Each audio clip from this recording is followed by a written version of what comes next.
Hi, so I quickly want to show you how I created the gift bag. Now, I did not make this design. This design came from Rochelle. She has a Facebook group called Posh Design Group, and she sells a bundle on her website. Okay, and every week she puts in freebies. So this design came from her. So make sure you join her group. Again, it's Posh Design Group on Facebook.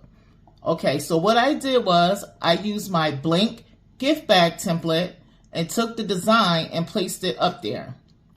So you can see that I just moved the things around and made it my own, okay? So you can add your own elements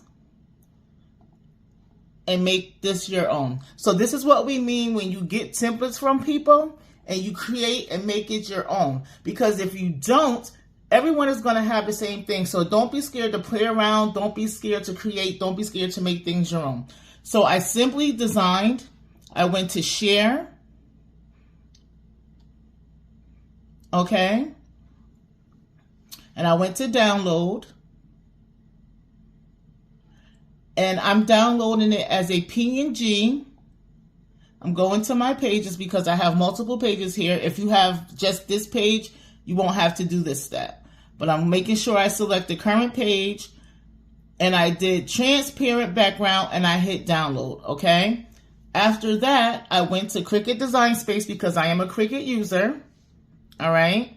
And I uploaded that image into Design Space as a print and cut image, all right? So once I got here, what I did was I added some score lines. So I'm going to detach, and over here, you see where it says line score.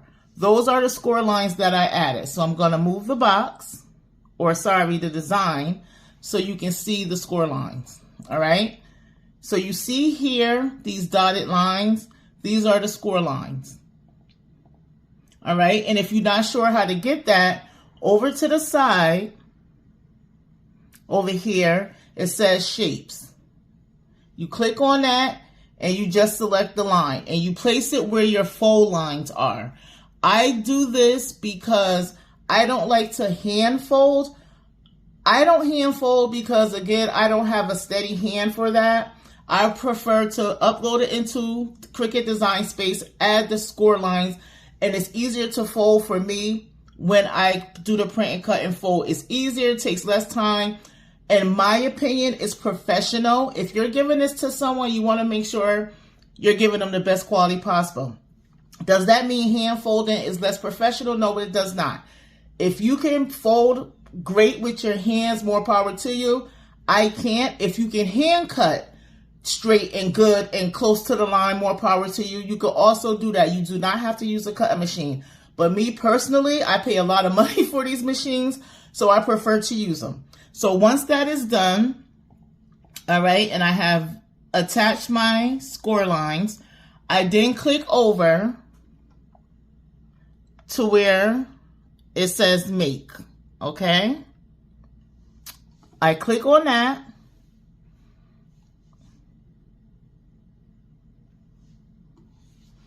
And Design Space is being very slow today. All right, so my mat, which you guys cannot see, is bigger.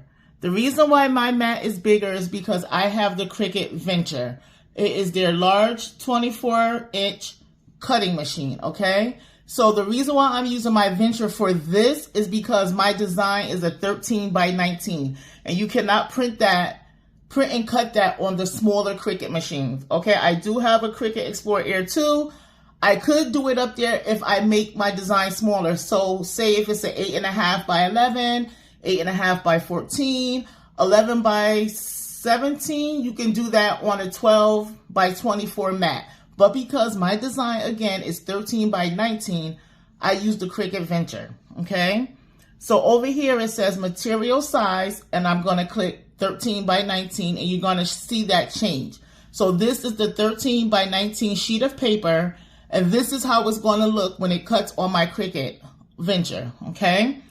I'm not going to cut that on screen, but I'll show you in the video. And next you would just hit continue. And you would do these same steps if you're using your smaller Cricut. For those who use Cricut machines, you know the steps. For those who not, I'm just saying it out so you'll know how it goes. You'll send it to your printer, all right, and then you will cut it. I cut on the cardstock setting, the highest cardstock setting, because it cuts out nice and perfect for me. Also be aware, if you have like a lot of details, you can put offset. I didn't put an offset only because I don't have that many details. All right, so when I upload it, I'm going to show you guys. Just give me a second. When you upload, it'll show you what your image looks like. So I'm going to do that right quick because I just want to show you what I'm talking about.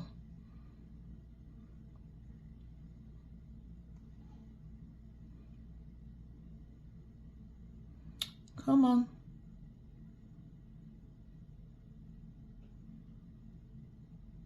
Of course, when you're doing tutorials, computers and everything want to move slow.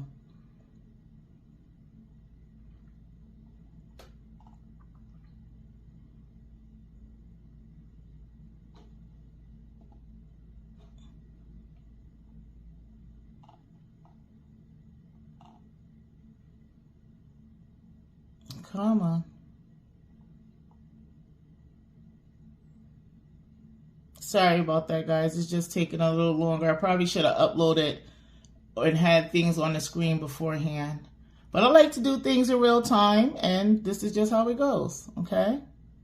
All right, so here's our bag design. So I'm going to click on it. I'm going to click open. All right. Now, this is the image. I'm going to hit continue. Now, when you get to this page, if you didn't save it as a PNG, if you had it as a JPEG, and if you had like a white background, whatever color background, this is where you would remove that background. But because I downloaded it as a transparent PNG, I don't have a background to remove, so I'm just going to hit apply and continue. Now, here is what I was saying. This shows you here exactly how your image will cut. So as you see here, it's going to cut these two little white spaces, and everything else is a clean cut. Now, say if you had a whole bunch of other little details in here, that's when you would have to put an offset. Also, I want it to be a flat graphic because I want it to be a print and cut. As you see here, print then cut projects. This is if you're using SVGs and you just want to do say you're doing a cake topper and you just want a solid background, then you would click single layer. But if you are doing a print then cut, you will always click flat graphic. All right, and it's just another page or another step. You're just going to hit upload.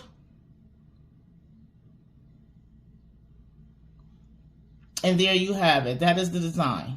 So I want to move this out the way, and I just want to show you too, just for reference, where to place your score mark. So I always make things bigger so I can see. Going to move that one out the way. Going to go to shapes. And again, I'm going to grab the line. I'm going to close that out. Now we know where our fold lines are, right? So we're just going to take the score line. And you're going to place it there. All right, you're going to click on the last dot and you want to hold the shift key down at the same time and drag it. All right, and the reason why you hold a shift key is because it gives you a straight line each time. All right, so now that I have that, I'm just going to duplicate it and move it to the next spot. All right, I'm going to do the same thing, duplicate again, and I'm going to rotate it. All right. All right, wait for that little curve arrow. I'm going to rotate it 90 degrees. Going to place it here at the other fold mark. Click on it, hold down your shift key, and drag it to the end of wherever your line or where your folding stopped. I duplicate it again, and we're going to place it here, but we're going to make it smaller. Click on the end, again shift, and this time we're going to bring it in. And I'm just going to bring it all the way in until it meets. Okay? I like to duplicate my score lines like 2 to 3 times sometimes just to give it a deeper score so it's easier to fold. You do not have to do that, all right? So once you add your score lines, just gonna move that out the way. You're gonna click on your screen or on your mat anywhere and just drag over the whole picture, okay? Down here, you probably can't see because it's a little too far away. Let's see. All right. It's gonna say attach. Can you guys see that? Probably not, no. Right here, it says attach. I'm gonna click on that, all right? And what that did was, excuse me for all the shaking, it attached the score lines to the design. So now I can freely move it, all right? I'm gonna detach, and I wanna show you what happens when it's not attached. I'm gonna go to make, all right?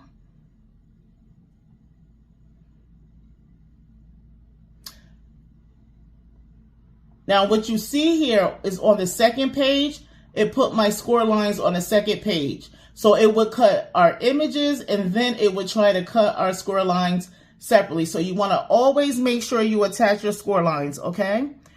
And that is the end of the tutorial. After this, you will just see me assembling the bag. If you have any questions, please put them down below and I'll be sure to answer. I also use 48-pound 13 by 19 koala glossy paper for those who's going to ask what paper. I also use Epson EcoTinks. I printed this on a 15,000. You can use whatever printer of your choice as long as it prints the size that you need. Again, any questions, ask below and I'll be sure to answer.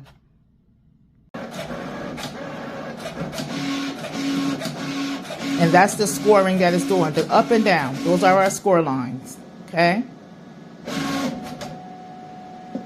Now it's gonna go and it's gonna cut.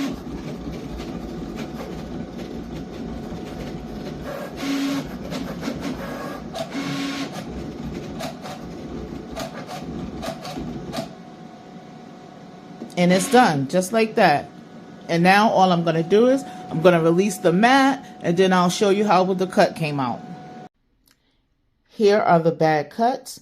Next, you'll see me assemble the bag.